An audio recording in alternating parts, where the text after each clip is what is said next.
नया चैप्टर पढ़ेंगे जिसका नाम है द किंगडम ऑफ मगध। यही चैप्टर आपको सीबीएसई बोर्ड में kingdom, Kings and early Republic नाम से भी मिलेगा।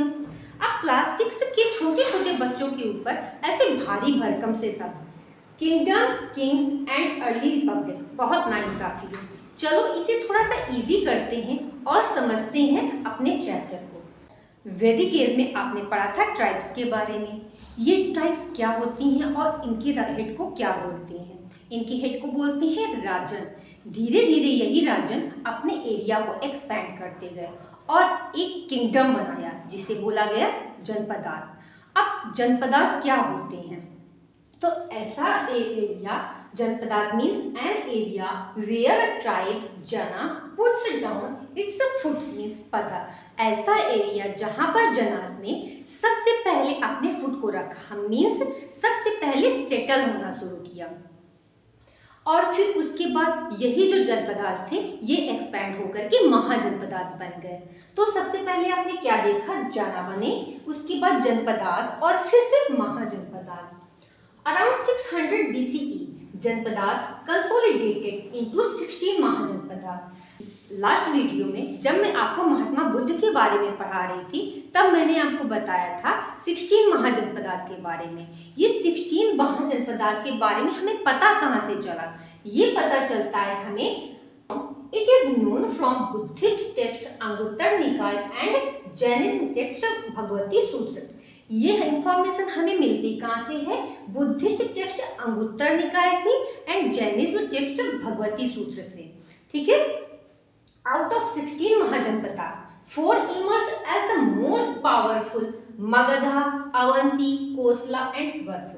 ये जो 16 महाजनपदास थे इनमें से जो 4 थे वो बहुत पावरफुल हुए। उनका नेम क्या क्या था? मगधा, अवंती, कोसला एंड वत्स।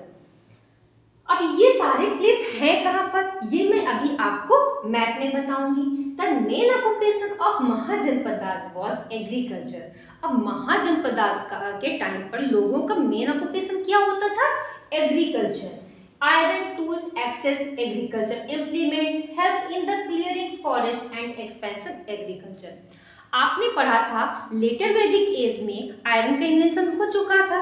अब आयरन के इन्वेंशन की वजह से पहले जो टूल्स होते थे वो लकड़ी के बनते थे, बट आयरन के बाद आने के बाद जितने टूल्स होते थे और एग्रीकल्चर में यूज होने वाले जो इक्विपमेंट्स थे वो किससे बनने लगे? आयरन से बनने लगे, जिससे कि एग्रीकल्चर में एक्सपेंशन स्टार्ट हुआ। मीन्स जो क्रॉप्स थी वो ज़्यादा मात्रा में ग्रो होने लगी, जिसकी वजह से ट्रेड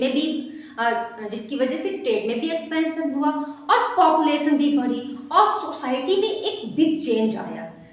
क्योंकि पॉपुलेशन भी बढ़ी तो वो जो जनपदास थे धीरे धीरे महाजनपदास में कन्वर्ट होते हैं। ये तो था एक ओवरव्यू हमारे जनपदास का। अब समझते हैं महाजनपदास के पॉलिटिकल सिस्टम के बारे में।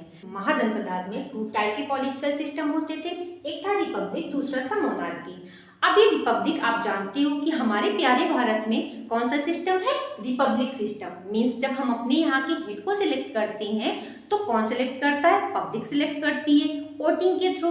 कुछ ऐसा ही होता था यहाँ पर कि गवर्नमेंट बेस्ड ऑन गण एंड संघ, की गवर्नमेंट होती थी वो गण एंड संघ पे बेस्ड होती थी। मीन्स कि जैसे सारे रूल्स और रेगुलेशन होते थे, जो रूल्स बनाए जाते थे तो वो कौन बनाता था? ये गण एंड संघ के लोग ही मिलके बनाते थे।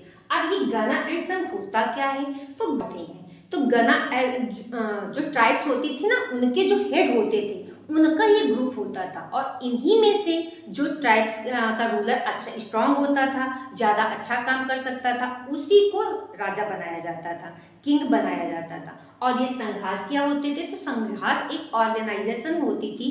इन्हीं ट्राइब्स के जो जनास होते थे, ये जनास के मेंबर्स उसमें होते थे और यही सब मिल करके डिसाइड करते थे, रूल्स बनाते थे कि प्रॉब्लम्स जो होती थी उनका डिस्कशन करते थे, उनका सॉल्यूशन निकालते थे। ये सारी चीजें कौन करता था? गण and संघास। All the matters put up before the assembly to discuss and debated। जैसे मैंने बताया कि जो भी प्रॉब्लम्स होती थी, जो भी मैटर होते थे वो डिस्कस किए जाते थे इन्हीं असेंबलीज में और उसके बाद फिर उनका सॉल्यूशन निकाला जाता था। Chief of the assembly was not heredity, और जो इनके चीफ होते थे मीन्स जो जैसे मैंने बताया कि जो राजा बनाया जाता था वो हेरिडिटी नहीं होता था, मीन्स उसका बेटा राजा नहीं बनेगा, कोई दूसरा भी बन सकता है। अब ये रिपब्लिक सिस्टम को फॉलो करने वाले कुछ महाजनपदास, बड़े बड़े बिग जनपदास थे, जिनका नाम है मल्ला, वज्जी, कंबोज एंड कुरु। कौन कौन से हैं? मल्ला, वज्जी, कंबोज एंड कुरु। मोनार्की, अब मोनार्की सिस्टम क्या होता है? तो the position of the king was heredity. अब मोनार्की में आप जानते हो कि जैसे राजा है तो उसका बेटा ही राजा बनेगा और फिर उसके बेटे का बेटा राजा बनेगा, ऐसे ही सिस्टम चलता रहता है। यहाँ पर पब्लिक में से किसी को राजा बनने का अधिकार नहीं होता है। He was advised and assisted by minister। यहाँ पर तो सारे मैटर्स कहाँ डिस्कस किए जाते थे? संघास में। बट यहाँ पर जितने भी मैटर्स होते थे उनके मिनिस्टर, जो राजा के जो मिनिस्टर्स होते थे, दरबारी होते थे, वही लोग राजा को एडवाइस देते थे कि अब जो रूल्स बनाने हैं, कौन सा रूल्स बनाया जाए, ये सारा काम कौन करता था? राजा के मिनिस्टर ही करते थे। The king maintained large army, और जो यहाँ का किंग था, मीन्स मोनार्की सिस्टम में जो किंग होता था, राजा होता था, उसको एक बिग आर्मी रखनी पड़ती थी। ऐसा क्यों करना पड़ता था? क्योंकि इसके पास तो कई सारे जनाज का ग्रुप तो होता नहीं था, तो अगर जो किसी महाजनपदास ने इसके ऊपर अटैक कर दिया तो खुद को ये प्रोटेक्ट कैसे करेगा? जबकि यहाँ पर रिपब्लिक में था कि एक जो महाजनपदास थे उसमें से कई सारी ट्राइब्स का एक ग्रुप होता था, तो उससे अगर जो कोई दूसरा अटैक करता भी है तो सारे लोग एक साथ आ जाते थे अपनी अपनी आर्मी लेकर के, जिससे कि ये बहुत स्ट्रांग हुआ करते थे। उस टाइम पर जो वज्जी था ना, ये बहुत ज़्यादा स्ट्रांग था। वज्जी के बारे में मैंने आपको जो लास्ट वीडियो था ना उसमें बताया था। अब मोनार्की सिस्टम को फॉलो करने वाले कौन कौन से महाजनपदास थे? मगध, कोसला, वत्स एंड अवंती। इनमें से जो मगध था ये आगे चल करके बहुत स्ट्रांग हो गया, जिसके बारे में हमें आगे पढ़ना है। ये 16 महाजनपदास में से हमारा मगध जो था ये इतना स्ट्रांग कैसे हो गया? ऐसे कौन कौन से रीजन थे जिन्होंने मगध को इतना पावरफुल होने में हेल्प की? समझते हैं उन कॉजेस के बारे में। Causes for the rise of Magadha. It was located mid of river Ganga and Son. तो ये जो मगध था ये गंगा और सोन रिवर के बीच में था। तो गंगा और सोन रिवर कहाँ पर पड़ती है? चलो थोड़ा सा देखते हैं। तो ये जो गंगा रिवर है ना, तो गंगा हमारी ये जो यूपी और बिहार का जो पार्ट है, तो यहाँ पर जो गंगा रिवर आती है और नीचे से आती है सोन रिवर, तो इसके बीच में ये पड़ता है मगध। ठीक है, तो अब गंगा और सोन रिवर की वजह से जो यहाँ पर लोगों को ड्रिंकिंग के लिए, एग्रीकल्चर के लिए और ट्रांसपोर्टेशन के लिए अच्छी फैसिलिटी मिली, क्योंकि उस टाइम पर गाड़ियाँ तो होती नहीं थी कि जिससे कि चीज़ों को यहाँ से वहाँ ट्रांसपोर्ट किया जा सके।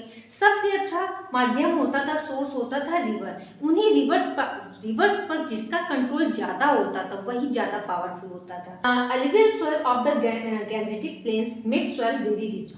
और जो गैंजेटिक प्लेन्स, ये जो है एरिया, यहाँ पर रिवर होने की वजह से यहाँ पर सॉइल बहुत फर्टाइल होती थी, जिसकी वजह से वो अलग अलग टाइप की क्रॉप्स को ग्रो कर सकते थे।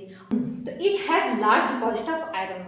यहाँ पर जो आयरन था काफ़ी ज़्यादा मात्रा में पाया जाता था, जिससे कि यहाँ पर जो एग्रीकल्चर के लिए जितने जो टूल्स होते थे और जो युद्ध में यूज़ होने वाले जो वेपन्स होते थे वो ज़्यादा मात्रा में बनने लगे और अच्छे बनने लगे, जिससे कि यहाँ के जो राजा की, यहाँ का जो किंग था, उसकी आर्मी बहुत स्ट्रांग होती गई और उसने फिर अपने आसपास के जो एरियाज थे, आसपास के जो महाजनपदास थे, उसमें अटैक करना शुरू किया। जैसे कि राइट में कौन सा था? ईस्ट में था अंगा, वेस्ट में था मगध, वत्स, एंड इसके जो गंगा रिवर है ना, इसके ऊपर था वज्जी, जो मैंने बताया था कि एक ये बहुत स्ट्रांग महाजनपद था। It was also thickly forested to provide food and elephants। उस टाइम पे बहुत बड़े बड़े जंगल हुआ करते थे। अब आयरन के इन्वेंशन की वजह से जो यहाँ के जंगल है उनको भी क्लीन करने में हेल्प मिली, और साथ साथ में इतने ज़्यादा जंगल होने की वजह से यहाँ पर बहुत ज़्यादा मात्रा में एलिफेंट पाए जाते थे और अच्छी क्वालिटी की ऊँट भी मिलती थी, जो कि घर बनाने में यूज़ होती थी। अब उस टाइम पर कोई सीमेंट, मोरंग, ब्रिक्स ये तो होते नहीं थे जिससे कि लोगों का घर बन सके, तो घर कैसे बनते थे? वुड से बनते थे। और जो एलिफेंट थे वो राजा की आर्मी को स्ट्रॉन्ग करने में हेल्प करते थे कि एक अगर जो एलिफेंट के सामने 50 अगर जो आदमी आ गए तो सोल्जर आ गए तो वो तो गए ना, तो ये होता था। इसी वजह से ये जो मगध एम्पायर था इसकी जो आर्मी थी बहुत स्ट्रॉन्ग थी। अब Magadha came to prominence under Bimbisara and Ajatashatru. अब जो मगध ये बिंबिसार एंड अजातशत्रु के टाइम पे बहुत ही ज्यादा स्ट्रॉन्ग हुई। अब ये बिंबिसार एंड अजातशत्रु कौन थे ये हम आगे पढ़ते हैं कि